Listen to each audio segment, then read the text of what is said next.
వర్తమానం ఎక్స్ప్రెస్కి స్వాగతం. ఈరోజు టాప్ 10 వార్తలను చూద్దాం. అక్షయ తృతీయ పేరుతో 100 కోట్ల రూపాయల మోసం, బంగారు వ్యాపారి గల్లంతు. హోల్సేల్ బిజినెస్ పేరుతో ప్రజల నుంచి కోట్ల రూపాయల వసూలు చేసిన మోసగాడు పరారయ్యాడు. బాధితుల ఫిర్యాదులపై విచారణలో నిమగ్నమైన పోలీసులు. తెలంగాణలో యావత్ 27 కోట్ల రూపాయల రుణ మోసం, సీనియర్ బ్యాంక్ అధికారి అరెస్ట్. నకిలీ పత్రాలతో రుణం మంజూరు చేసిందని Balanagar branch assistant general manager Kundu సంజయ్ను సిఐడి అరెస్ట్ చేసిందని మిగిలిన నిందితులు గత ఏడాది బెంగళూరులో పట్టుబడ్డారు. తెలంగాణలో రోడ్ సేఫ్టీకి ట్రాన్స్పోర్ట్ శాఖ ర్యాపిడో కలయిక. హెల్మెట్ అవసరాన్ని తెలియజేస్తూ అవగాహన కార్యక్రమాలు ప్రారంభించిన ర్యాపిడో ట్రాన్స్పోర్ట్ శాఖ శిక్షణలు, హెల్మెట్ల పంపిణీ చేపట్టింది. నిమ్మ అంచిత, శిల్ప ధృతి టీఎస్ ఎస్ఎస్సి ఫలితాల్లో అత్యధిక మార్కులు ఈ రెండు బాలికలు 600 మార్కులకు 596 మార్కులు సాధించి రాష్ట్రంలో అత్యుత్తమ ప్రతిభను ప్రదర్శించారు. ఎల్పిజి గ్యాస్ సిలిండర్ ధరలు తగ్గాయి.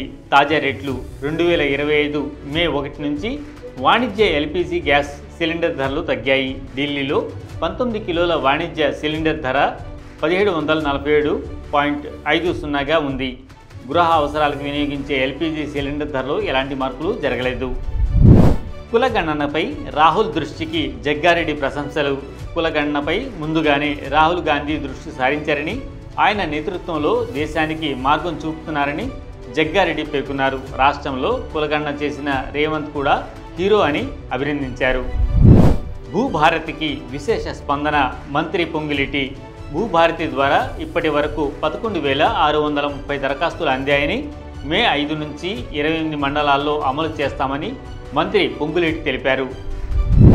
తెలంగాణలో 20 కంప్రెస్డ్ బయోగ్యాస్ ప్లాంట్ల స్థాపనకు 1,500 కోట్ల పెట్టుబడి ఒప్పందం కుదిరింది. ఈ ప్రాజెక్టు ద్వారా వ్యవసాయ వ్యర్థాలను ఉపయోగించి స్వచ్ఛ ఇంధనాన్ని ఉత్పత్తి చేసి పారదర్శకమైన ఇంధన సంస్కరణలు సాధించేందుకు చర్యలు తీసుకుంటున్నారు. నీట్ యూజీ 2025 అడ్మిట్ కార్డుల విడుదల. 3 రోజుల్లో పరీక్ష. నీట్ యూజీ 2025 పరీక్ష మే 4న జరగనుంది. National testing agency NTA admit కార్డులను విడుదల చేసింది. అభ్యర్థులు అధికారిక వెబ్సైట్ ద్వారా డౌన్లోడ్ చేసుకోవచ్చు. టెస్లా సీఈఓ పదవి మార్పు. టెస్లా బోర్డు మస్క్ను సీఈఓగా కొనసాగించకూడదని కొత్త సీఈఓ కోసం వెతుకుతున్నట్లు వార్తలు వచ్చాయి. అయితే మస్క్ ఈ కథనాలను తప్పుడుగా పేర్కొన్నారు. ఈ వార్తలు ఇంతటితో సమాప్తం. మరలా మరిన్ని వార్తలతో మళ్ళీ కలుద్దాం.